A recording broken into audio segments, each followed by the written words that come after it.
nombre es Alejandro Blanco. Yo soy médico especialista en radiooncología acá en el Centro de Radiocirugía Robótica en San José, Costa Rica. Y en los últimos años hemos tenido el privilegio de trabajar mucho con una patología que como radiooncólogo ha sido muy desafiante, que es pacientes con dolor no oncológico.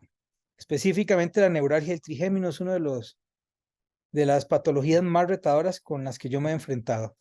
Y afortunadamente sí hemos tenido la oportunidad de conocer muchísimos especialistas en eso e interaccionar con todos estos. Así que dentro de ese abordaje multidisciplinario e interdisciplinario que exige una patología tan compleja como esta, pues por supuesto es el abordaje radiológico. Yo he invitado a Manuel Hernández Gaitán, que es el mejor neuroradiólogo que yo conozco, y me siento muy orgulloso además de que sea mi amigo. Yo le he pedido a Manuel que nos enseñe un poco sobre el abordaje de esta patología desde la perspectiva de él. Así que, Manuel, muchas gracias por aceptar el reto, por sacar el rato, que sé que tienes una agenda muy apretada, y bueno, a disfrutar de tu presentación. Manuel, muchas gracias. Hola, hola, hola, buenas tardes. Gracias por las palabras, Alejandro, pero yo creo que estoy muy lejos de ser el mejor neuroradiólogo que conoces. Creo que hay muchas personas que tienen un amplio conocimiento y yo siempre voy a decir que sé muy poco y que siempre voy a querer aprender más y eventualmente compartir de alguna manera con todo el que se pueda compartir lo que sé y aprender además. Como vos decís, esto del manejo, seguimiento de los pacientes es un trabajo en equipo y los equipos siempre aprenden entre sí y eventualmente potencian hacia una mejora en común en bien de los pacientes. Hoy vamos a hablar de una patología que si yo me pongo a definirla desde nuestro ámbito, pues es una patología que la puedo resumir en dos o tres renglones. Sin embargo, vamos a ir haciendo una revisión sistemática de cómo se han ido haciendo conclusiones para tener un buen abordaje en cuanto a las imágenes de esta patología. ¿Ok?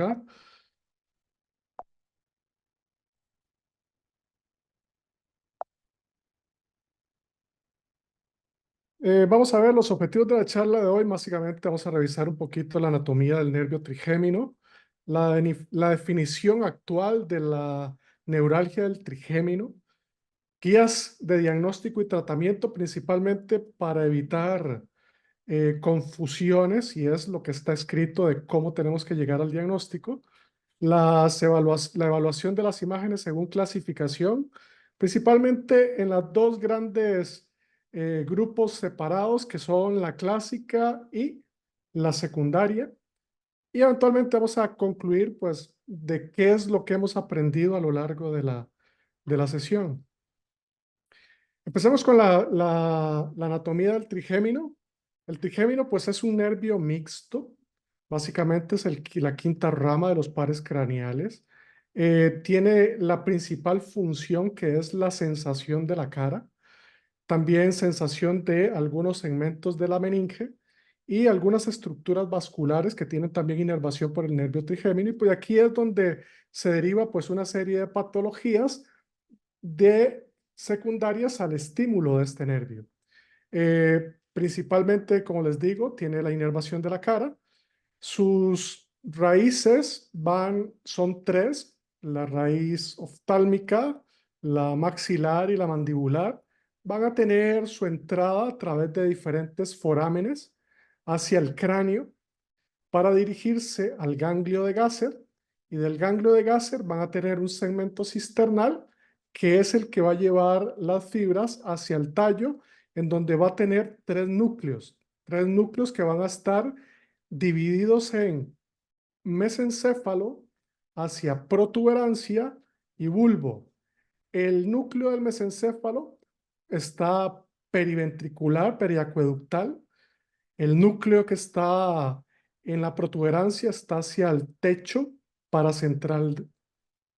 Y el que está en la en el bulbo, va a estar localizado en el techo del bulbo y eventualmente estos van a tener diferentes funciones. El núcleo del trigémino localizado en mesencéfalo principalmente es el que tiene la sensación propioceptiva en general, pero principalmente de la articulación temporomandibular. El núcleo que está en el puente tiene una doble función y es que aquí llega la sensación discriminatoria, sensibilidad táctil y diferenciadora, y también el núcleo que es parte del nervio motor del trigémino, y el que está en el bulbo es el que sí nos va a dar la diferenciación, la función de el tacto, el dolor, el calor, temperatura. Es aquí como este sistema de interacción pues nos va a dar la información que recibimos de parte sensitiva y eventualmente pues vamos a tener una respuesta motora que es principalmente a los músculos de la masticación. Uno de los conceptos que hoy vamos a ir repitiendo mucho que tiene que ver con la anatomía, pero no solo la anatomía, sino eh, la fisiopatología que conlleva a la neuralgia del trigémino, es la zona de entrada del nervio al tallo, y también otro concepto que vamos a estar manejando es la zona de transición del nervio, en donde hay un intercambio de la mielina producida por el sistema nervioso central a través de los oligodendrocitos y la mielina producida por las células de Schwann hacia la periferia. Estos dos puntos son importantes porque la gran mayoría de estudios es donde se centran para darle la importancia de cómo es que vamos a estimular al nervio y cómo el estímulo va a hacer que los canales dependientes de voltaje que están en esas zonas puedan hacer una reentrada y una sobreestimulación que lo que va a producir es el dolor, que es lo que nos define al final como la neuralgia del trigémino. Tiene que tener varias características este dolor para poderlo definir como neuralgia del trigémino. Uno, que tiene que ser un dolor repentino. Ellos hablan de paroxístico. Luego tiene que tener en temporalidad una temporalidad corta, ser breve, pero otra de las características que debe tener para poderlo definir como neuralgia del trigémino es que debe ser insoportable, un dolor que los pacientes tienen mucha afección en su diario vivir por causa de este dolor. ¿Por qué se da? Pues como les decía, el nervio, al ser un nervio mixto, pues tiene una composición diferente de fibras, algunas nocioceptivas con eh, umbrales bajos y otras que son mecanoreceptivas, y todas estas van a depender del grado de mielinización y el grado de transmisión que puedan hacer ellas en el estímulo eléctrico que se pueda dar.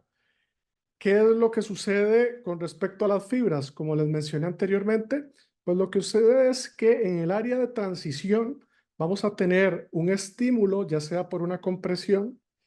Esto va a estimular los canales de sodio dependientes de voltaje, y estos van a ser unas constantes reentradas que lo que va a permitir es pues el estímulo de dolor al nervio trigémino.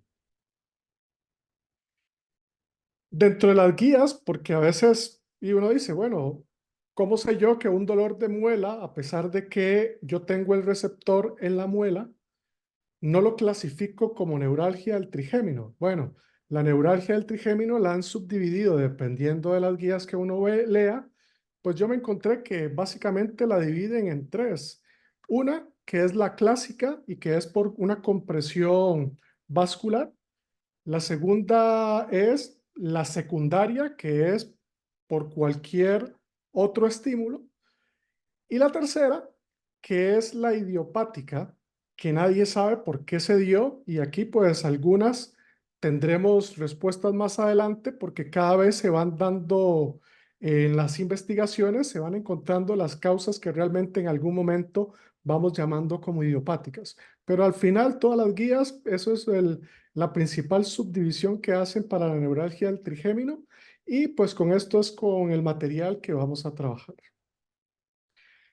Como nos atañe la parte de, bueno, ¿cómo vamos a estudiar entonces la neuralgia? Yo lo subdividí en los dos grandes grupos principales que son la clásica y la secundaria. ¿Qué es lo que debemos hacer? Bueno, este es un metaanálisis de estudios de resonancia magnética en donde un grupo de personas pues empezó a revisar sistemáticamente una serie de 500 papers que estaban publicados. Sin embargo, ellos fueron discriminando y al final los que fueron válidos para hacer este metaanálisis se quedaron con 26 estudios. ¿Qué encontraron ellos en cómo debemos estudiar la neuralgia clásica? Pues ellos al final llegaron y dijeron, bueno, los protocolos que hemos encontrado de resonancia magnética para el estudio de la neuralgia del trigémino clásica es que todos tienen un 3D, una reconstrucción 3D multiplanar, en donde toman en cuenta fusión de imágenes y tienen una angioresonancia en fase arterial con 3D TOF y una imagen volumétrica en T2. Estas son las imágenes fusionadas. Otras no fusionadas en donde toman en cuenta igualmente un protocolo con angioresonancia con 3D TOF y una resonancia magnética volumétrica de alta definición en T2. Otros estudios en donde básicamente hacen una secuencia de alta definición en T2 y unos donde hacen 3D angioresonancia con 3D TOF. Si ustedes ven en este metaanálisis, los que más tienen peso, y aquí lo vamos a ver en los gráficos, son aquellos estudios que tienen unas secuencias volumétricas en T2 con alta definición y eventualmente le suman una angioresonancia con 3D TOF. Pero la que más peso tiene es la secuencia volumétrica T2 de alta definición. Esto lo que ha demostrado es que tiene mayores sensibilidades y además también tiene mayor especificidad, lo cual nos dice, si yo quiero estudiar neuralgia del trigémino, tengo necesariamente que tener la secuencia volumétrica en T2 de alta definición. ¿Cómo se ven estas secuencias? En un 0.5 teslas, esta es la secuencia de alta definición realizada en un bajo teslaje. ¿Qué quiere decir? Que yo puedo utilizar en bajo teslaje estas secuencias. Este es en 1.5, después habrá 3 teslas, 7 teslas, pero yo puedo realizar estudios con secuencias volumétricas de alta definición en un bajo teslaje. ¿Qué es lo único que me va a afectar? Tiempo. ¿Por qué? Porque para obtener esta secuencia en un bajo teslaje, mi tiempo de adquisición va a ser mayor y por supuesto mi tiempo de estudio va a ser mayor. Y segundo, pues adquirir también una angioresonancia en 3D TOF. ¿Y a qué nos referimos después como fusionar esas imágenes? Que yo superpongo mediante hardware la angioresonancia obtenida en 3D TOF con la secuencia volumétrica de alta definición y vean cómo yo puedo tener cortes muy finos. Esto es secuencial, cómo yo puedo tener cortes finos en diferentes niveles del nervio y del grosor del nervio. Entonces yo puedo tener una buena representación del nervio en su segmento cisternal. Entonces aquí empezamos a ver, bueno, ¿y qué es lo que nos define cuándo es una compresión o no y dónde debe estar comprimido? Bueno, este estudio es una correlación que hizo este grupo en donde empezaron a ver cuáles pacientes tenían una correlación de la escala de dolor con respecto a la distancia en la que la compresión vascular estaba sobre el nervio. ¿Qué se dieron cuenta? Que entre menor distancia entre el tallo o el punto de entrada del nervio al tallo cerebral, entre menor distancia la compresión al punto de entrada, mayor correlación del dolor y de escala de dolor existía. Por lo tanto, se definió que entre más cercano al tallo cerebral esté la compresión vascular, eventualmente vamos a tener una mejor correlación de la escala de dolor. Solo que ellos decían, bueno, es igual en comprimirlo inferior, es igual comprimirlo en lateral, es igual comprimirlo en medial. Pues con este estudio básicamente ellos vieron que la correlación estaba principalmente cuando era inferior o superior o cuando era lateral, pero cuando ya era medial, pues escapaban muchos de la definición y por tanto aquí no había tanta correlación en cuanto a distancia.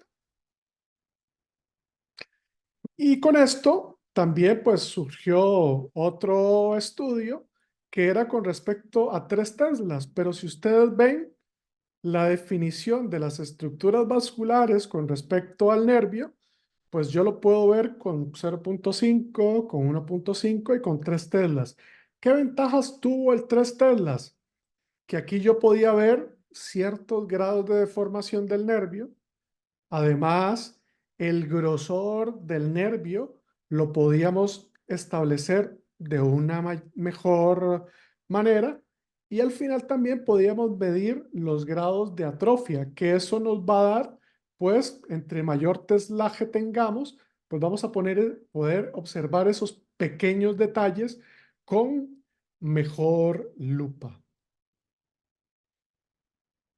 Esta este grupo lo que hizo fue establecer, bueno, ya sabemos que lo comprimimos, pero esto tiene una relación de la compresión con el seguimiento posterior y si mejoran con el tratamiento o no.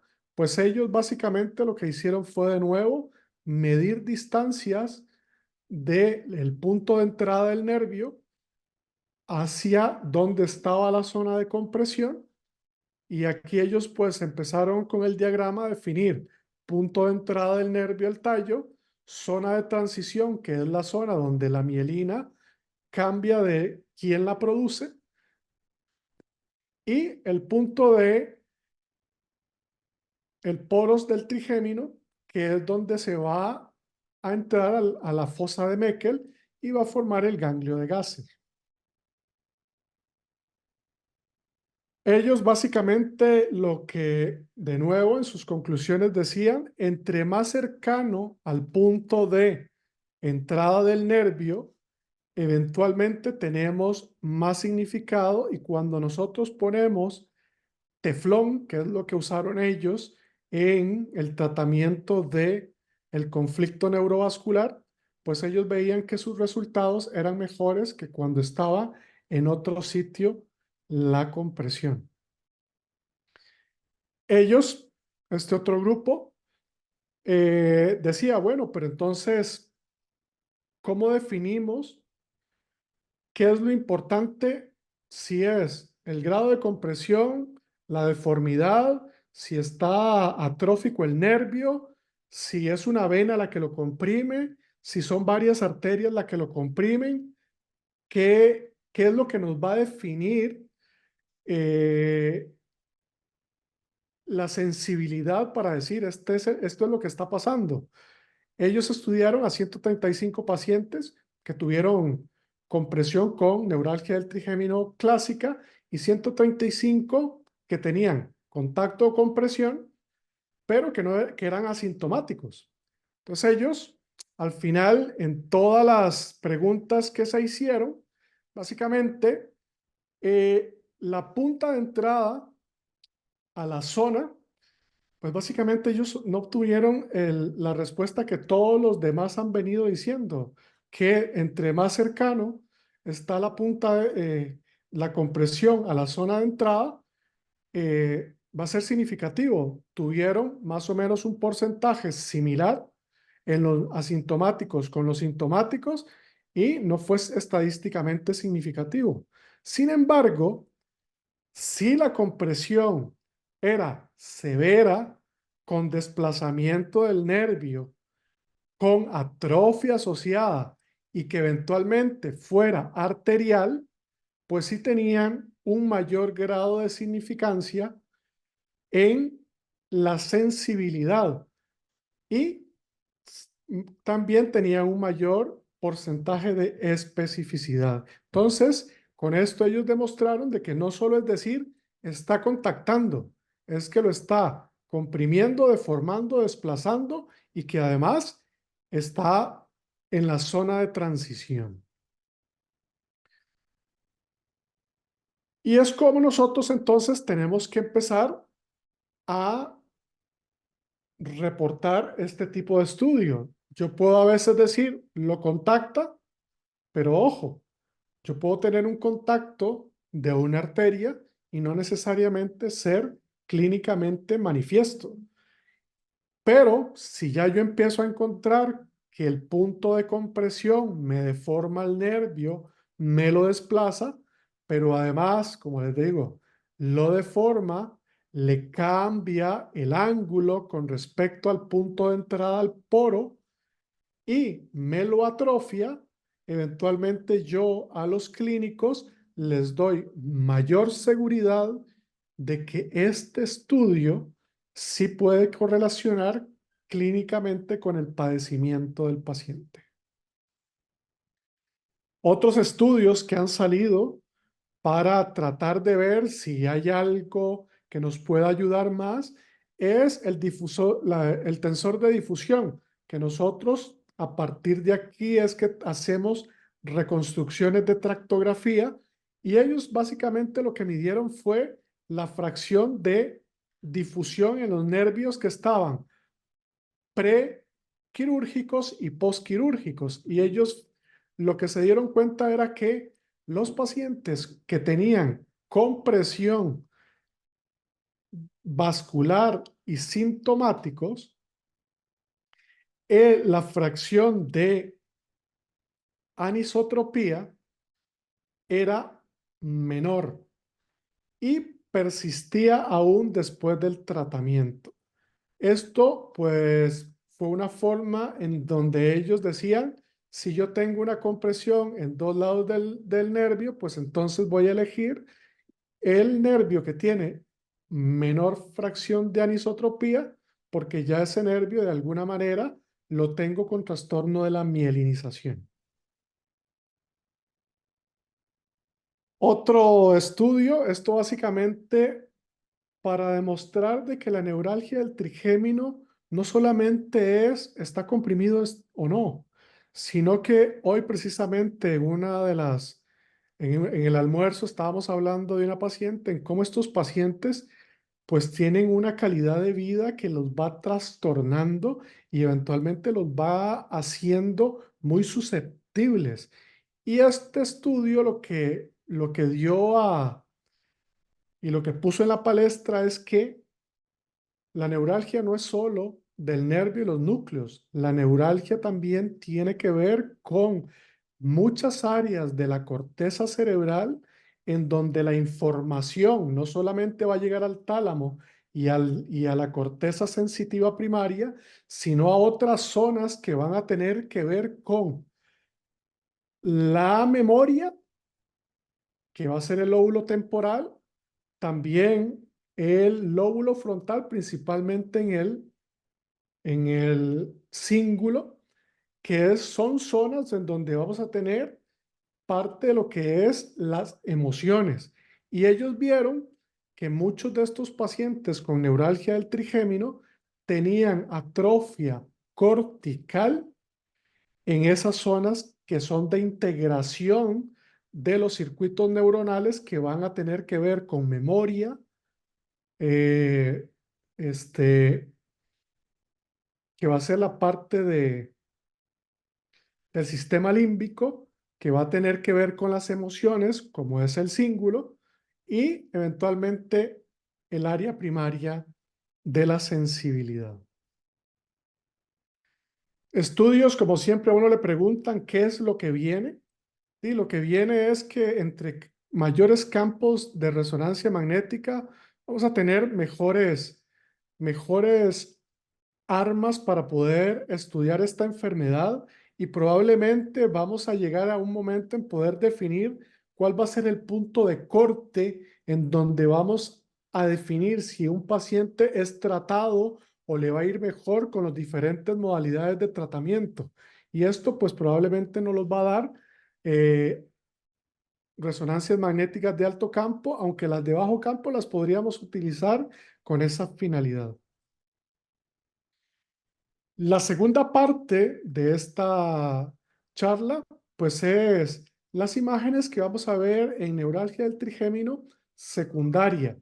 Aquí una de las grandes patologías que vamos a ver es la esclerosis múltiple, en donde es una lesión que básicamente autoinmune, que nos va a dar lesiones en áreas de mielinización y eventualmente nos puede afectar en nuestra neuralgia justo en la entrada del nervio al tallo o en los núcleos, y de esta manera pues nos va a afectar al nervio trigémino y sus diferentes núcleos. Va a tener un protocolo de imágenes principalmente definido hacia enfermedades desmielinizantes. Otra patología son las malformaciones arteriovenosas, que igual manera, dependiendo de su localización, si va a ser cisternal o en el tallo o alguna otra área que tenga relación con el nervio, sus núcleos o las áreas sensitivas que van a recibir la información a nivel central, pues entonces, dependiendo de su localización, nos va a afectar las malformaciones arteriovenosas. Otras lesiones que pueden desencadenar una neuralgia del trigémino secundaria son los infartos, y los infartos principalmente que estén en zonas que afecten los núcleos del nervio trigémino como tal. Otras malformaciones arteriales, como son los angiomas cavernosos, que de igual manera nos van a afectar el nervio o los ganglios y núcleos, dependiendo de la zona donde esté localizado el angioma cavernoso. Otra de las patologías que yo, pues, dentro de lo que yo he revisado, los tumores difusos del tallo, pues pueden, según la literatura, dar sintomatología, pero no he visto tanta manifestación de neuralgia en los gliomas de tallo. Sin embargo, pues la literatura lo pone como una de las causas. Otra, tumores extraaxiales que estén cerca del recorrido del nervio trigémino en el segmento cisternal o que estén próximos ya sea al ganglio de Gasser o a alguna de las ramas o subdivisiones del nervio. Este es un paciente que tenía esta lesión, comprimía al nervio trigémino y esto es post-radioterapia. Entonces vemos cómo también podemos ver este tipo de lesiones. Otras lesiones son lesiones pseudotumorales. Este es un paciente con un pseudotumor que está afectando principalmente, perdón, está afectando principalmente el K1 de Mecke, el ganglio de Gasser y el recorrido del trigémino. Y posteriormente al tratamiento, pues tuvo una mejoría franca. Otra lesión que puede dar neuralgia del trigémino secundaria son los quistes epidermoides, que son lesiones quísticas que tienen una particularidad de que podemos tener restricción a la difusión dentro del quiste y eso lo separa de los quistes aracnoideos que eventualmente se ven similares, pero con la difusión podemos hacer la diferenciación y esta patología tiene la particularidad de que envuelve las estructuras nerviosas, no solo las comprime o las desplaza, es que las envuelve y muchas veces su resección quirúrgica pues las hace un poquito difíciles, mas no imposible. Otra de las lesiones son los meningiomas del seno cavernoso. Como nosotros sabemos, a través del seno cavernoso van a pasar dos ramas del trigémino, que van a ser la rama orbitaria y la rama maxilar. Y eventualmente, dependiendo de la localización, si es muy anterior o posterior, va a afectar a una o a las dos. Eventualmente, estas lesiones, pues su diagnóstico diferencial va a ser con lesiones pseudotumorales mediadas por IgG4 y eventualmente, pues esas tendrán otro tipo de tratamiento diferente a los meningiomas. Otras lesiones que nos pueden dar neuralgia del trigémino son los cordomas, principalmente cuando tienen una extensión hacia seno cavernoso o se extienden a la cisterna prepontina y de alguna manera pueden comprimir al nervio trigémino en su recorrido. Otras lesiones, pues dependiendo, como les decía, de la localización en el seno cavernoso y su extensión a través de la hendidura esfenoidal, vamos a tener que pueden afectar a la rama orbitaria y eventualmente, pues la sintomatología va a ser de una rama específica. Este es un pseudotumor y pues vemos cómo rodea no solo a la hendidura, sino que también al nervio óptico y afecta el seno cavernoso en su tercio anterior. En conclusión, para el estudio del nervio trigémino vamos a protocolizar el estudio de acuerdo a la patología que nosotros querramos estudiar. Si consideramos que es una neuralgia del trigémino clásica y que pueda ser secundaria a un conflicto neurovascular, es mandatorio solicitar o realizar por parte de los radiólogos la secuencia volumétrica T2 de alta definición más una angioresonancia. Y yo no vi en ninguno de los artículos, pero hoy en día nosotros con gadolinio hacemos secuencias volumétricas que eventualmente nos definen también las estructuras vasculares que muchas veces no vemos en la angioresonancia en 3D TOF. Entonces es una de las que no vi mencionada en ninguno de los trabajos, pero es algo que se puede ayudar. El punto importante de recordar es que entre más cercano a la zona de entrada del nervio, y dependiendo del grado de compresión, deformación, atrofia que pueda tener el nervio, pues va a tener mayor especificidad y sensibilidad del estudio. Y que habrán otras entidades que van a causar neuralgia de tipo secundaria y que eventualmente también vamos a protocolizar dependiendo de si en algún estudio previo de tamizaje no se logró definir adecuadamente, pues con un protocolo customizado o diseñado para el paciente, se podrá estudiar mejor las diferentes patologías. Muchas gracias. No sé si hay preguntas. Gracias, Manuel. Como siempre, muy puntual. Mira, yo ahora que dabas, perdón, la presentación, no sé si has leído o tenido oportunidad de escuchar algo. En general, la neuralgia del trigémino clásica, o sea, la que es debida a un conflicto entre un sistema vascular y el nervio, este tipo de conflictos son desarrollados de manera congénita, pensaría yo, ¿no? Entonces, la mayoría, casi no vemos, o yo nunca he visto un niño con neuralgia del trigémino. ¿Por qué será esto?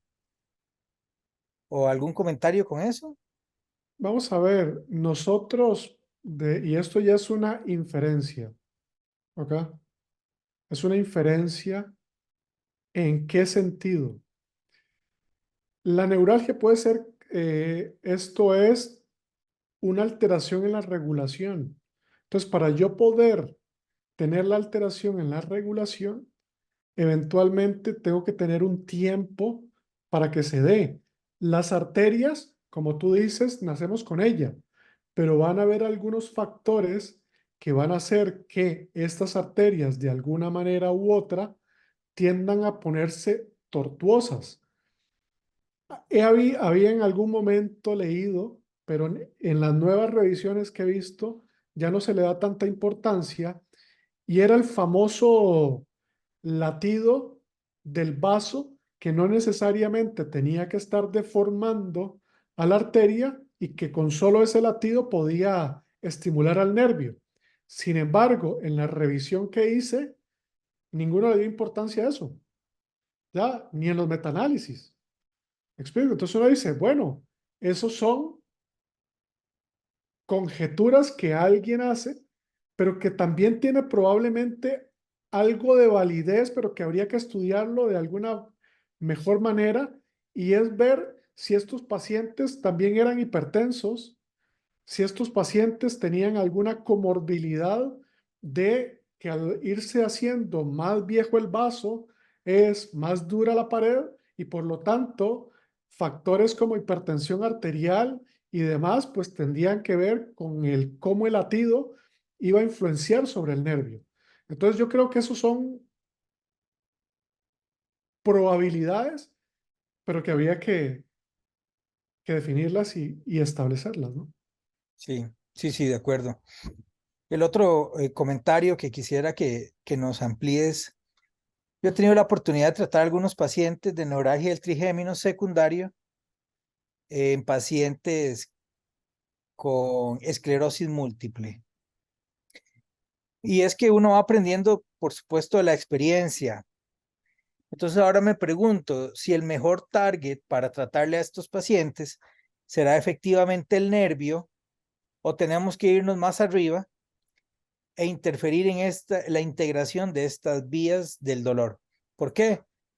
Porque posiblemente si yo le irradio el target de target del nervio trigémino, pues y la lesión está en el núcleo, pues no le va a hacer nada, el paciente va a persistir con dolor, porque típicamente se describe como un factor de mal pronóstico para el alivio del paciente, precisamente una enfermedad de esta desmielinizante y posible o muy relacionado quizás a la elección del target.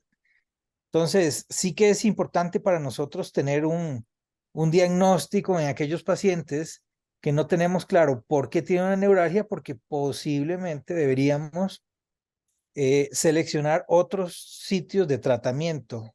¿Qué piensas de eso, mano? Es que vamos a ver, como lo demostraron este grupo en donde estudió la interacción de no solo la neuralgia con el vaso, sino cómo las diferentes vías de interconexión van a modelar el dolor, ¿ya? Porque como todos sabemos, hoy precisamente hablábamos, bueno, que lo vea psiquiatría. ¿Por qué? Porque el dolor cuando se hace crónico, cuando es crónico, empiezan a haber otras áreas del cerebro que interactúan en el dar el grado de dolor. porque empiezan a tener no solo la memoria, no solo las emociones, ¿ya? Sino como también el paciente ha tenido un sistema de frustración. Como usted dice, probablemente haya que definir otro punto de target. Yo en algún momento había en pacientes con dolor, no solo neuralgia del trigémino, en pacientes con dolor, pero ya eso ustedes lo han visto más o no sé, porque yo en México lo vi. O sea, uno de los targets era el tálamo, que era donde era la zona de relevo, ¿ya? Y ellos hacían el target ahí. Entonces también uno dice, bueno, podés definir de acuerdo que podría hacerse un estudio de acuerdo al tiempo de evolución que me está influenciando más o no en el dolor que tiene este paciente, porque entonces también tengo que trabajar eso. Por eso yo creo, perdón, que el trabajo o centros comprensivos, que es como yo lo defino, centros comprensivos del dolor, en donde no solo se diga, este es la causa, sino que evalúen integralmente al paciente y eventualmente le den la mejor opción de tratamiento a él en su estado o etapa del dolor. Yo creo que ahí es donde podríamos tener el campo de la definición que tú dices de otros puntos blancos. Sí, totalmente de acuerdo. Hace unas semanas, como comentábamos hoy, tuvimos una presentación del doctor Roberto Chavarría, que es neuropsiquiatra, y justo hablamos del dolor en el cerebro y todos los posibles sitios de integración del mismo. Así que nosotros como clínicos siempre andamos en la búsqueda de biomarcadores y esa es la búsqueda eterna, ¿no? Intentar dar una medicina lo más personalizada posible para no darle lo mismo a todos los pacientes, sino darle lo que los pacientes necesitan. En esto, en este campo, Manuel, y entrando ya en la neuroradiología funcional, ¿qué herramientas nos pueden dar estas técnicas para entender qué regiones del cerebro se están activando y en la de menos, en un futuro, seleccionar targets, qué sé yo, hacerle una resonancia magnética a un paciente que esté con dolor para ver qué regiones del cerebro se están activando y producir una interacción en eso? ¿Qué piensas sobre eso? Vamos a ver, esto es un campo en donde se ha venido hablando no solo para dolor, sino también para muchas patologías que de alguna manera vemos que está en un lóbulo y de repente se comporta muy diferente en las manifestaciones clínicas que tiene el paciente. La resonancia magnética funcional tiene una forma de ver cuáles circuitos neuronales se están activando, ¿ok? Para pacientes, y se ha visto en esquizofrenia, se ha visto en pacientes con politrauma, se ha visto en pacientes con enfermedades neuropsiquiátricas, en donde se observan los diferentes puntos de activación o no. En dolor, se ha ido muy superficial. ¿Pero por qué? Porque para eso requerimos de que los pacientes estén entrenados, que la institución cuente con los software para hacer los análisis y a partir de los análisis llegar a conclusiones. Porque muchos de estos estudios que se hacen sí dicen, sí, se activó el giro parahipocampal en el paciente con esquizofrenia o en pacientes que tenían alta adicción. Sí, pero las muestras pequeñas, ¿ya? Eventualmente no se dio un seguimiento. Entonces queda como sí se puede. Entonces, para poder darle validez, número uno, tenemos que hacer estudios control, pacientes sanos, ¿ya? Y después, pacientes que tienen la patología.